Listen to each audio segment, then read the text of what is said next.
لوگ نبی، صدیق، شہید، صالحین، یہی لوگ اللہ کے دوست ہیں. بہت زیادہ مالدار یا بہت زیادہ سرٹیفکیٹ رکھنے والا یا بہت محل بنا لینے والا چودھری یا سرپنچ یہ اللہ کا دوست نہیں ہے، یہ اللہ کے پیارے نہیں ہے، بلکہ نبی لوگ اللہ کے دوست ہیں، صدیق اللہ کے دوست ہیں، شہید اور صالحین اللہ کے دوست ہیں، اور انہی کا راستہ صراط مستقیم. قرآن کی نصیحت دے دے. پھر قرآن کہہ رہا اے ایمان والو اللہ سے ڈرو اور سچوں کے ساتھ ہو. یہی سچے لوگ ہیں. ادھر ادھر کے راستے میں نہ بھٹکو، اپنے دماغ میں ڈالو، شیطان بھٹکا دے گا. آپس میں تفرقہ نہ ڈالو. جو انہی لوگوں کا جو راستہ ہے، نبی لوگ جس پر چلے آ رہے ہیں، صدیق لوگ، شہید لوگ، صالحین جو چلے آ رہے ہیں، انہی کے راستے پر قائم رہو.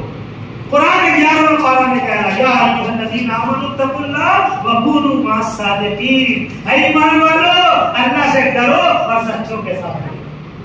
یہی لوگ ہیں جو جنت میں پہنچائیں گے، یہی لوگ ہیں اللہ والے لوگ ہیں، یہی لوگ ہیں جو سچے قرآن حدیث پر عمل کر رہے ہیں. ورنہ اپنا مائنڈ دوڑاؤ گے، اپنا دماغ دوڑاؤ گے، شیطان جسم میں خون کی طرح ریگ رہا ہے. حدیث میں آیا کہ شیطان تمہارے جسم میں خون کی طرح کہتا ہے، فتنہ ڈالتا ہے، ذہن میں طرح طرح کا سوال پیدا کرواتا ہے، یہ کیسے، وہ کیسے، یہ کیسے. اللہ کے نبی نے کہا کہ شیطان تمہارے پاس آتا ہے، کہتا ہے زمین کو اللہ نے پیدا کیا، آسمان کو اللہ نے پیدا کیا، چاند کو اللہ نے پیدا کیا، سورج کو اللہ نے پیدا کیا، اللہ کو کس نے پیدا کیا.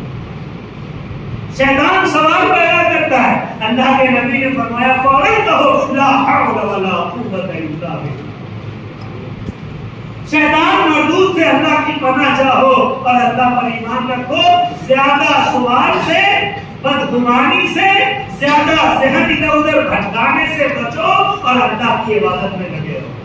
صراط مستقیم پر چلنے کی دعا مانگتے رہو. عام مسلمان کے لیے بس یہی ہے کہ بس اللہ رسول کی محبت دل میں بس آئے، 5 وقت کی نماز پابندی سے پڑھے، قرآن کی تلاوت کرے، استغفار کرے، توبہ کرے، کلمہ پڑھے، درود پڑھے، ماں باپ کی خدمت کرے، اللہ نے جو مال دیا اس میں سے زکات نکالے، فطرہ ادا کرے، صدقہ کرے، غریب مسکین کی مدد کرے، اور سب آپس میں محبت اتفاق کے ساتھ رہے. سب ایک دوسرے کی عزت کریں، ایک دوسرے سے سلام کلام محبت بھائی چارہ اخلاق قائم کریں. زیادہ مسئلے مسائل میں پڑھ کر اپنا ایمان عقیدہ برباد نہ کریں. ورنہ شیطان تو بڑے بڑوں کو نہیں چھوڑا. شیطان نے بڑے بڑوں کے پاس آ کے شیطان نے ان کا ایمان عقیدہ برباد کر دیا، ان کو اچھوں کی جماعت سے الگ کر دیا. زیادہ دولت بھی بہت بری بلا ہے. دولت ہو تو حضرت عثمان غنی جیسا دل بھی ہو، سخاوت بھی ہو، عبد الرحمن ابن عوف جیسا دل بھی ہو، سخاوت بھی ہو. ورنہ ایک شخص ہے مسجد نبوی میں کھڑا ہوا، اب یا رسول اللہ میرے لیے دعا کر دیجیے، خوب پیسہ مال دولت ہو جائے، میں امیر بن جاؤں. اللہ کے نبی نے فرمایا جس حال میں اللہ نے رکھا اس پر راضی رہو اور مجھے آئیڈیل بنا دو، مجھے بھی دیکھو میں کیسے زندگی گزارتا ہوں. اللہ کے نبی نے فرمایا. اس نے کہا نہیں ہے رسول اللہ کے لیے دعا کر دیجیے. حضور نے پھر سمجھایا، ان کو عافیت سمجھایا، نہیں سمجھ آیا. 3 بار انہوں نے تینوں بار کہا. اللہ کے نبی نے ٹھیک ہے اللہ تیری دولت میں، مال میں، بکریوں میں، بکری کھاتے ہیں، اللہ برکت دے، کہہ دیا.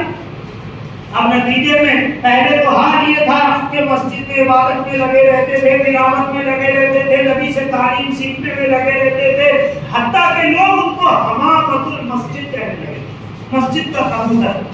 معصوموں کا دل مسجد سے اتنا لگ جاتا ہے. اللہ کے نبی نے کہا مومن کا دل مسجد سے لگنا چاہیے، کیونکہ مومن مسجد میں ایسا ہے جیسے مچھلی تالاب میں ہو، اور مسجد سے نکل کے جو گویا کہ مچھلی کو پانی سے نکال دیا. مسجد سے اس کا دل ایسا لگنا چاہیے، زیادہ سے زیادہ وقت، لیکن سارے حقوق ادا کر کے اس کا وقت مسجد میں گزرنا چاہیے. ان کا بھی وقت بڑا گزرتا تھا. لوگ مسجد کا کبوتر کہنے لگے تو حمامۃ المسجد. لیکن پھر اب اتنی برکت ہوئی کہ اب ان کو مسجد میں اتنا وقت نہیں ملنے لگا، خوب بزی ہو گئے. اور برکت ہوئی، اتنے بزی ہوئے کہ وہ مسجد کے قریب والا جو مکان تھا وہ چھوٹے پڑ گیا. اب